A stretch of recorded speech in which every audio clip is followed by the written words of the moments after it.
31 मई 2026 का current affairs करेंगे। तो कुल मिला के यहाँ जो मेन टॉपिक है वही हम कवर करेंगे। द हिंदू से सोर्स किया हुआ है। पहला टॉपिक है घेपन लेक का क्लाइमेट चेंज का क्या असर पड़ रहा है इस झील पे, ये देखेंगे। लोकेशन है इसकी हिमाचल प्रदेश में लाहौल स्पीति सिस्सू गांव के पास है। नदी बेसिन कौन सा? चिनाब नदी बेसिन। ये ध्यान में रखने वाली बात है, लोकेशन कई बार एग्जाम में पूछा जाता है। ये रही वह लेक और ये रहा विलेज। इसका निर्माण कैसे हुआ है? तो जो ग्लेशियर जब पीछे मूव करता है उस वजह से ये बनी हुई है। इस तरह के लेक को हम लोग बोलते हैं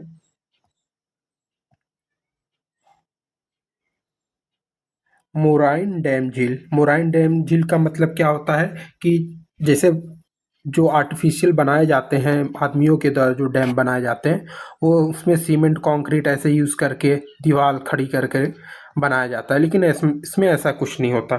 वो जब ग्लेशियर जब पीछे खिसकता है तो बाकी जो बचे पत्थर रेत रह जाते हैं उसके मलबे से दीवार बन जाती है, इसलिए इतना ज़्यादा स्टेबल नहीं होता मोराइन डैम झील। तो ये इस तरह की मोराइन डैम झील है। अब इसमें दिक्कत क्या आ रही है क्लाइमेट चेंज की वजह से?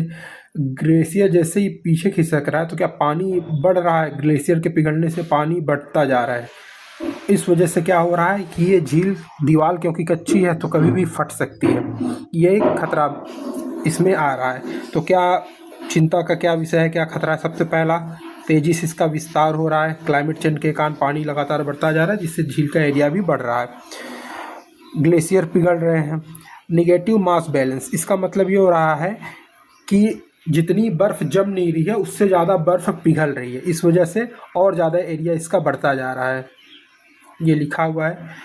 और क्या इससे क्या हो सकता है? अचानक बाढ़ जैसी स्थिति बन सकती है, इसको बोलते हैं glacier lake outburst flood. Glacier अचानक से फट गया तो बाढ़ आ गई। अच्छा, संवेदनशील क्यों है? क्योंकि इसके कारण से जनहानि हो सकती है, भूस्खलन हो सकता है, एवलांच आ सकता है ना। तो ये पहला टॉपिक कवर हो गया। इसमें हमको लोकेशन ध्यान में रखनी है। सबसे पहला लोकेशन यही कि हिमाचल प्रदेश में है और चिनाब नदी बेसिन में आता है, लाहौल स्पीति सिस्सू गाँव, ये ध्यान में रखना है। और मोराइन डैम क्या होता है ये हमको ध्यान में रखना है। मोराइन डैम झील क्या होता है ये चीज़ ध्यान में रखनी है। ये हो गया है। फिर दूसरा जो है रेन वाटर हार्वेस्टिंग पे रायपुर ने अच्छा काम किया है। रेन वाटर हार्वेस्टिंग क्या होती है? Rain water harvesting ground water recharge करने का एक तरीका है जिसमें पानी को, जो वर्षा का पानी है उसको कई स्रोतों से इकट्ठा करके ग्राउंड में वापस से पहुंचाया जा सकता है। ये सोर्स क्या हो सकते हैं? सबसे पहले इंजेक्शन कुएं बनाए जा सकते हैं, है ना। रिचार्जेबल वेल बना सकते हैं, परकोनेशन पिट्स बनाए जा सकते हैं, छत के पानी को रोकने वाले सिस्टम बना सकते हैं। जैसे कि ये आपके छत पे बारिश का पानी, बारिश हो रही है, उसको पाइप के थ्रू कैसे एक चैम्बर में ले आया जाए, उस चैम्बर से धीरे धीरे पानी रिस के ये ग्राउंड वाटर में पहुंचता रहता है। तो इसमें 2-3 टर्मिनोलॉजी है, अपने आप को समझनी है। परमिएबल इको ब्लॉक्स क्या होते हैं? तो फुटपाथ के किनारे आपने देखा होगा पक्की जैसे सड़क बनी हुई है, अब ये पानी जहाँ का, तो इसमें ऐसी व्यवस्था की जाती है कि ये ग्राउंड वाटर में वापस से ये ग्राउंड में पानी पहुँच जाए, ठीक है। और ये कुछ टर्मिनोलॉजी हैं, तो ये आपको स्क्रीनशॉट लेके समझ लेनी है। फिर अगली जो अपने पास आती है देखने के लिए टॉपिक, गिर अभयारण्य में शेरों को बेबिसियोसिस बीमारी हो गई है। ये बीमारी क्या होती है? प्रोटोजोआ की वजह से बीमारी हो जाती है। कारण क्या है? प्रोटोजोआ। अच्छा, बैक्टीरिया व वायरस नहीं होता, ये करता क्या है? रेड ब्लड सेल्स को नष्ट कर देता है। तो अब इससे आरबीसी नहीं होगी तो जाहिर सी बात है एनीमिया हो जाएगा और वो मर जाएंगे जानवर वगैरह। ये तो असर क्या होता है ये लिखा हुआ है, एनीमिया हो जाएगा, बुखार, पीलिया, सुस्ती आ सकती है ना। ये बच्चों में ज़्यादा होता है। और क्या खतरा है? अब भाई गुजरात में हो रहा है गिर, तो हमको क्या दिक्कत है? इससे दिक्कत ये है कि एशियाटिक शेर जो हैं इसी रीजन में पाए जाते हैं। इसका साइंटिफिक नाम है पैंथेरा लियोपर्सिका। ये हम लोग को ध्यान में रखना है। और कहाँ कहाँ पाए जाते हैं?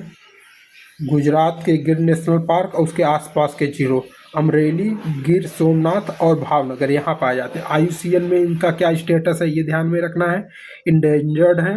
और वाइल्ड लाइफ प्रोटेक्शन एक्ट 1972 में शेड्यूल 1 में आते हैं, अनुसूची 1 में आते हैं। सिटीज में अपेंडिक्स 1 में आते हैं। अच्छा, इसमें क्या दिक्कत हो सकती है इस बीमारी के फैलने से? क्योंकि आप जानते हैं कि शेर जो है हमेशा समूह में रहते हैं, जैसे टाइगर सोलो रहता है, अकेले रहता है, लेकिन शेर झुंड में रहता है, जिसको प्राइड बोलते हैं। तो अगर एक में बीमारी फैली तो बाकी शेरों में भी ये बीमारी फैल सकती है और इस तरीके से पूरी स्पीसीज के खत्म होने का खतरा बना रहता है। इसका क्या उपाय किया जा सकता है? फेंसिंग किया जाए, जिस जानवर को हो गई है उसको टारगेट किया जाए, उसको अलग किया जाए। सरकार क्या प्रोग्राम चला सकती है? वैक्सीनेशन कर सकती है ना, ट्रीटमेंट चलाए जा सकते हैं, मल्टीपल एंटी प्रोटोजोअल ड्रग दिया जाए उसको, ये सब उपाय किए जा सकते हैं। अब अगला टॉपिक है बन्नी घास के मैदान को लेकर विवाद चढ़ा हुआ है। तो NTPC यहाँ पे एक प्रोजेक्ट लगा रहा है, सोलर प्रोजेक्ट। अब यहाँ पे सोलर प्रोजेक्ट लगाने से यहाँ के जो स्थानीय समुदाय हैं, मालधारी समुदाय और पर्यावरणविद, ये इसका विरोध कर रहे हैं। ये क्यों विरोध कर रहे हैं?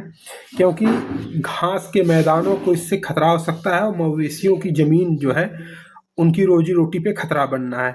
अच्छा, ये महत्वपूर्ण क्यों है बन्नी रीजन? क्योंकि एशिया के सबसे बड़े घास के मैदान में से एक है ये, और इसके पास ही क्षारी ठंड वेटलैंड भी यहाँ पे है, जिसको कि 2026 में रामसर साइट का दर्जा मिला हुआ है। और यहाँ पे प्रवासी पक्षी भी बहुत सारे आते हैं एशिया यूरोप से, तो ये आपको ध्यान में रखना है। यहाँ पे ज्वालामुखी कौन सा है? तो कीरो हिल एक ज्वालामुखी है जहाँ पे फॉसिल्स वगैरह पाए जाते हैं। ठीक है, ये बात अपने को ध्यान में रख लेनी है। अच्छा, मैप में ये लोकेशन भी आप दे सकते हैं, ये बन्नी प्लेन्स है। ये आप अगर ध्यान से देखेंगे तो ये राजस्थान, ये गुजरात और ये राजस्थान रहा। तो गुजरात ये ये वाला एरिया यहाँ पे बन्नी प्लेन है। ठीक है, ये आपको ध्यान में रखना है। फिर इसके बाद अगला टॉपिक आता है, प्रीलिम्स से रिलेटेड है, प्रधानमंत्री आवास योजना ग्रामीण। इसका उद्देश्य क्या है? 2029 तक सभी को कभी रखनी है कि 75% घर महिलाओं के नाम पर, या बोले तो ज्वाइंट फैमिली जो स्वामित्व है उनमें दिए जा रहे हैं। तो महिला सशक्तिकरण पर ज़्यादा जोर दिया गया है।